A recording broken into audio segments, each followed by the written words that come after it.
ఏ వస్తువైనా కుళ్ళిపోకుండా ఉంచాలంటే ఒక ఫ్రిడ్జ్ని తయారు చేసుకుంటాం కదండి, డీప్ ఫ్రిడ్జ్.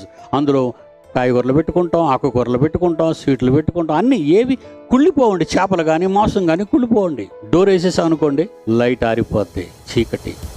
చీకటిలో చల్లని వాతావరణంలో వస్తువు భద్రపరచబడుతుంది.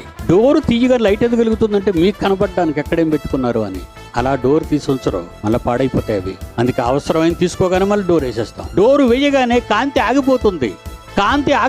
చీకటి కమ్ముకుంటుంది. చీకటి కమ్ముకోగానే లోనున్న చల్లదనం పెరిగిపోతూ ఉంటుంది. ఒక్కసారి మనం ప్రకృతి ప్రారంభానికి వెళదామండి. ఆదికాండం 1వ అధ్యాయం 1వ వచనం. ఆదియందు దేవుడు భూమి ఆకాశములను సృజించిన ప్రకృతిని. భూమి నిరాకారంగా ఏంటో, ఎక్కడుందో, ఎలా ఉందో ఎవరికీ తెలీదు. శూన్యముగా ఉంది. చీకటి అగాధ జలముల పైన కమ్మి ఉండెను. చీకటి అగాధ జలముల చల్లని వాతావరణం. అంటే ఈ రోజు మనం బ్రతికే ఈ ప్రకృతిలో మానవ శరీరానికి అవసరమైన వాతావరణాన్ని ఎంతకాలం, కొన్ని వందల కోట్ల సంవత్సరాలు చీకటిలో జలములలో భద్రపరిచాడట. ప్రకృతిని చీకటిలో అగాధ జలముల చల్లదనంలో భద్రపరిచాడు.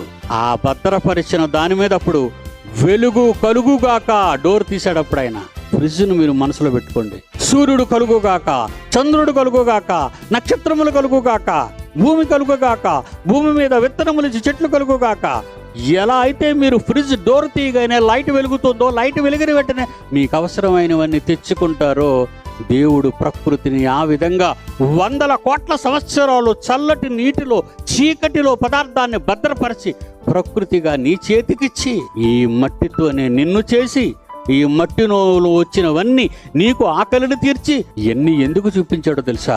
మరో లోకానికి మనం వెళ్లే ముందు ఈ లోకంలో ఉన్నప్పుడు నీకు ఏ లోటు లేకుండా ఆయన కొరకు పని చెయ్యాలని ఇదంతా చేశాడండి.